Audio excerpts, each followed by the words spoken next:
दोस्तों, चंद्रकांता एपिसोड 12 में आप सबका स्वागत है। अगर आपने इससे पहले की कहानी नहीं सुनी तो अवश्य सुनें, जिससे आपको पूरी कहानी समझ में आए। अब आगे सुनिए। हम पहले यह लिख चुके हैं कि महाराज शिवदत्त के यहाँ जितने आयार हैं सभी को तेज सिंह पहचानते हैं। अब तेज सिंह को यह जानने की फिक्र हुई कि उनमें से कौन कौन 4 आए हैं। इसलिए दूसरे दिन शाम के वक्त उन्होंने अपनी सूरत भगवान दत्त की बनाई, जिसको तहखाने में बंद कराए थे, और शहर से निकल जंगल में इधर उधर घूमने लगे, पर कहीं कुछ पता न लगा। बरसात का दिन आ चुका था। रात अंधेरी और बदली छाई थी। आखिर तेज सिंह ने एक टीले पर खड़े होकर जफील बजाई। थोड़ी देर में तीनों आयार मैं पंडित जगन्नाथ ज्योतिषी के उसी जगह पहुँचे और भगवान दत्त को खड़े देखकर बोले, क्यों जी, तुम नौगढ़ गए थे ना? क्या किया? खाली क्यों चले आए? तेज सिंह ने सभी को पहचानने के बाद जवाब दिया, वहाँ तेज सिंह की बदौलत कोई कार्रवाई न चली। तुम लोगों में से कोई एक आदमी मेरे साथ चलो तो काम बने। पन्नालाल, अच्छा, कल हम तुम्हारे साथ चलेंगे। आज चलो महल में कोई कार्रवाई करें। तेज सिंह, अच्छा चलो, मगर मुझको इस वक्त भूख बड़े जोर की लगी है। कुछ खा लूँ तो काम जी में लगे। तुम लोगों के पास कुछ हो तो लाओ। जगन्नाथ, पास में तो जो कुछ है बेहोशी मिला है।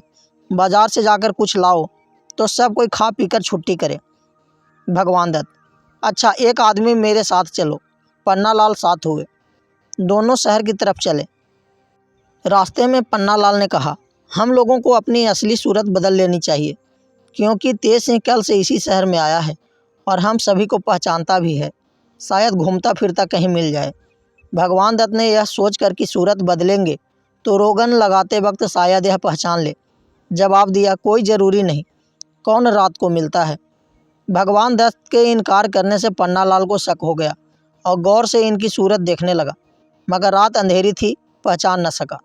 आखिर को ज़ोर से जफील बजाई। शहर के पास आ चुके थे। आयार लोग दूर थे, जफील सुन न सके। तेज सिंह भी समझ गए कि इसको शक हो गया। अब देर करने की कुछ ज़रूरत नहीं। झट उसके गले में हाथ डाल दिया। पन्नालाल ने भी खंजर निकाल लिया।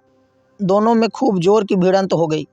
आखिर को तेज सिंह ने पन्ना को उठा के दे मारा और मुसके कस बेहोश कर गठरी बांध ली तथा पीठ पर लाद शहर की तरफ रवाना हुआ।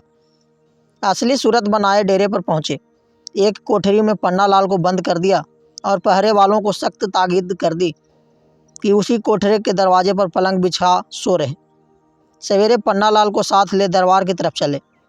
इधर राम नारायण, बद्रीनाथ और ज्योतिषी जी राह देख रहे थे कि अब दोनों आदमी खाने का सामान लेते आते होंगे, मगर कुछ नहीं। यहाँ तो मामला ही दूसरा था।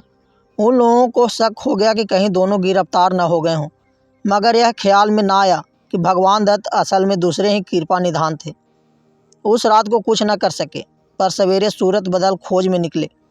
पहले महाराज जयसिंह के दरबार की तरफ चले। देखा कि तेज सिंह दरबार में जा रहे हैं और उसके पीछे पीछे 10-15 सिपाही कैदी की तरह पन्नालाल को लिए चल रहे हैं। उन अयारों ने भी साथ ही साथ दरबार का रास्ता पकड़ा।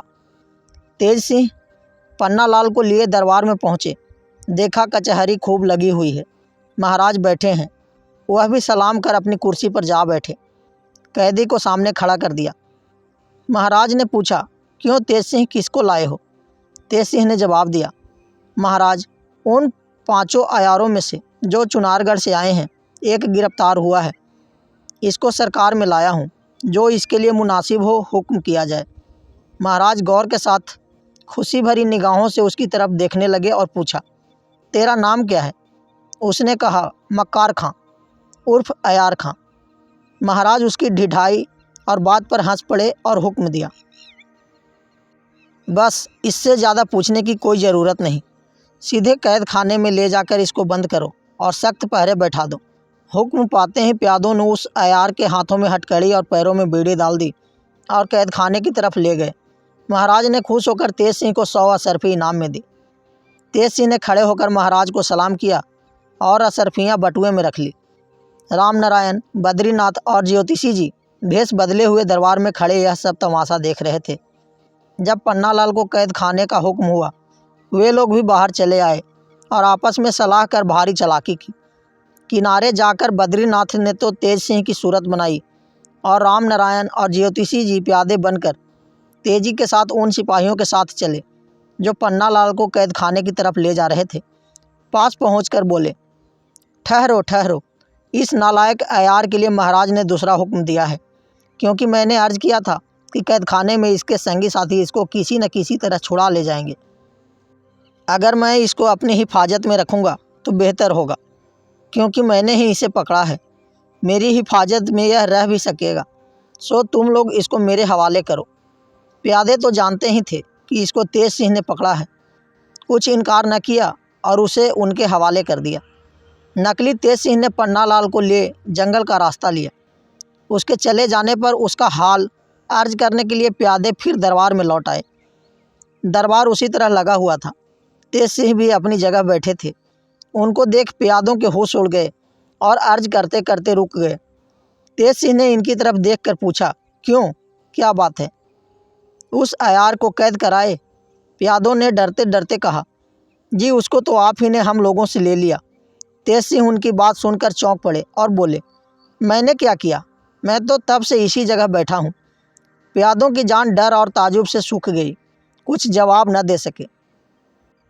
पत्थर की मूरत की तरह जैसे के तैसे खड़े रहे। महाराज ने तेज सिंह की तरफ देखकर पूछा, क्यों, क्या हुआ?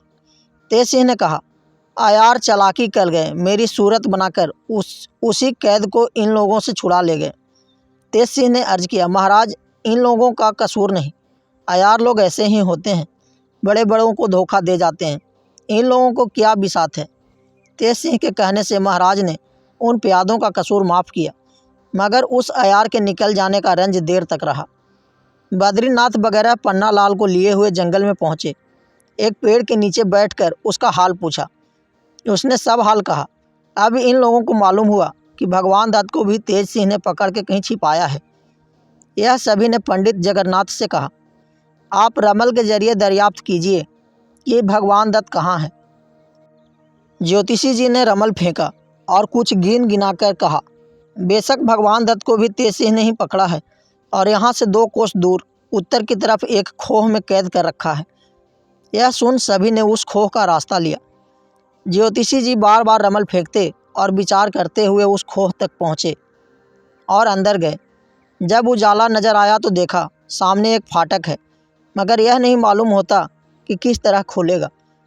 ज्योतिषी जी ने रमल फेंका और सोचकर कहा, यह दरवाज़ा एक तिलस्म के साथ मिला हुआ है और रमल तिलस्म में कुछ काम नहीं कर सकता। इसके खोलने की कोई तरकीब निकाली जाए तो काम चले।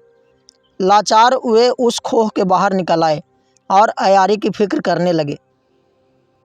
दोस्तों, यह सीरीज़ अगर आपको पसंद आ रही है तो कमेंट करें, लाइक करें तथा हमारे चैनल को सब्सक्राइब करें। धन्यवाद।